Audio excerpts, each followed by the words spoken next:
Mesdames, messieurs, cette semaine, je vais vous aider à repérer le con de l'été. Alors c'est tout simple, le con de l'été, ce n'est pas vous, c'est l'autre. C'est qui? Ben c'est sans doute moi. C'est par exemple ce mec là-bas qui dit sur la plage oh putain il fait chaud ici. Bah oui du con, c'est l'été. Et puis c'est sa copine qui est en pleine cuisson sur le sable. Soudain, elle part se baigner, elle arrive dans l'eau et là elle dit très fort à son copain oh punaise elle est froide pourtant il fait chaud. Bah oui mais merde ça peut pas chauffer comme ça en 3 jours l'océan. Et tous les deux qui s'en vont faire du jet ski. Je vous en ai déjà parlé du jet ski. Et oui. Et les voilà maintenant qui entrent dans ce petit resto, loin des touristes, à la cuisine familiale, celui qu'ils ont surligné dans leur guide du routard, et ils se retrouvent dans un resto bondé où à chaque table il y a posé un guide du routard avec plein de touristes qui réclament tous comme eux l'apéro offert par le guide du routard. Et en plus, c'est pas bon. Alors ils pensent déjà au barbecue cancérigène qu'ils vont se taper ce soir dans leur maison louée sur Airbnb. Ils y étaient arrivés hier midi, ils n'ont pas vu la proprio, juste une clé dans une boîte à code, un mot d'accueil avec des fautes d'orthographe et un rosé offert dans le frigo, et une déco façon showroom Ikea, et du gazon artificiel dans la cour.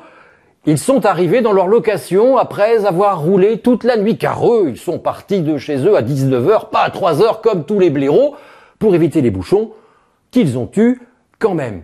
Car en vacances, nous voulons tous éviter les bouchons contre lesquels nous râlons toute l'année. Alors nous allons à la plage en voiture, à la même heure que tout le monde. Nous allons visiter le château et la ville typique aux mêmes heures que tout le monde. Nous allons randonner aussi comme tout le monde en plein cagnard. Mais finalement, c'est rassurant, nous touristes sommes grégaires et nous ne sommes pas en vacances quand même pour nous fatiguer à nous lever aussitôt que pour aller au boulot. C'est quand même un peu con, non ?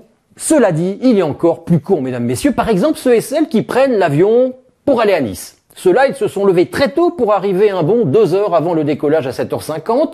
À la sécu, ils ont dû défaire leurs chaussures, leurs ceintures, ils ont dû abandonner leur dentifrice, leur bouteille d'eau, le gel douche qu'ils avaient laissé dans leur bagage cabine. Ils ont dû allumer leur ordinateur pour prouver que ce n'était pas une bombe chimique. Et à l'embarquement, ils ont payé un supplément pour les bagages cabine qui étaient aussi gros que des cartons de déménagement.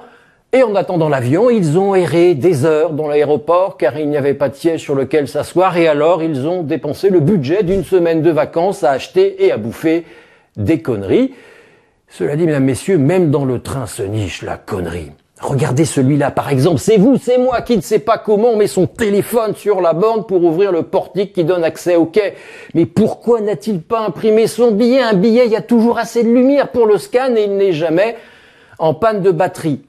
Ensuite, le con marche à 2 à l'heure sur le quai. Et soudain, il s'arrête et là, paf, vous butez sur son énorme valise roulette. Et puis, dans le wagon, il bloque l'allée car il prend son temps vu que 1, il ne sait pas où est son siège, 2, il ne sait pas où mettre ses bagages, 3, quand il le comprend, il se rend compte qu'il en a trop et que ses valoches sont trop grosses, alors il les laisse à côté de son siège et il emmerde le monde.